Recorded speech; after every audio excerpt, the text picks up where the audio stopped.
ठाकरे तुम आगे बढ़ो, हम तुम्हारे साथ हैं। शिवसेना जिंदाबाद। छत्रपति शिवाजी महाराज की जय।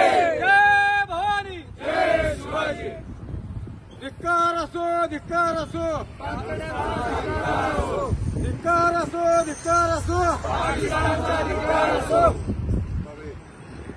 छत्रपति शिवाजी महाराज की आज उत्तर सोलापूर तालुका शिवसेनेच्या वतीनं सन्माननीय उद्धव साहेब बाळासाहेब ठाकरे यांच्या आदेशानं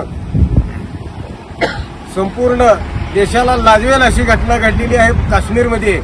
आणि या काश्मीरमध्ये संपूर्ण देशाचं रक्षण करणाऱ्या जवानांवर पाकिस्तानी दहशतवाद्यांनी हल्ला केलाय। आणि हा हल्ला होत असताना सगळ्यात महत्वाचं म्हणजे ज्या केंद्र शासनानं 370 कलम हटवलंय, आम्ही काश्मीरसह संपूर्ण देश सुरक्षित केलाय, अशा प्रकारचा ढोल बजवून इलेक्शनमध्ये मतं मागतायत, अशा सरकारचा आम्ही खऱ्या अर्थानं या ठिकाणी निषेध करतोय। कारण दहशतवाद्यांनी हल्ला केला ठीक आहे, परंतु दहशतवाद्याला उत्तर न देता प्रत्येक ठिकाणच्या निवडणुकीमध्ये प्रचार करत फिरणाऱ्या या सरकारच्या प्रमुखांचा आम्ही या ठिकाणी निषेध करत आहोत। प्रमुखांनी जे काही आपल्या संपूर्ण भारतातील जनतेला आश्वासन दिलंय, संपूर्ण भारत सुरक्षित झालाय, संपूर्ण काश्मीर सुरक्षित झालाय, मग जर सुरक्षित झाला असेल तर या ठिकाणी हल्ला झालाच कसा?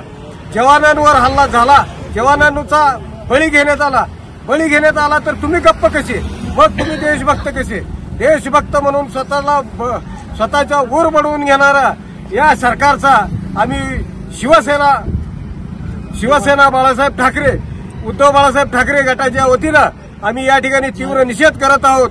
आणि या झालेल्या हल्ल्याचा निषेधाबरोबरच संपूर्ण शासनानं या झालेल्या हल्ल्याची दखल घेऊन दहशतवाद्यांना कंठस्नान घातलं पाहिजे आणि खरा आपला भारतीय बाणा, हिंदुत्वाचा बाणा, हिंदुस्थानचा बाणा दाखवून दिला पाहिजे।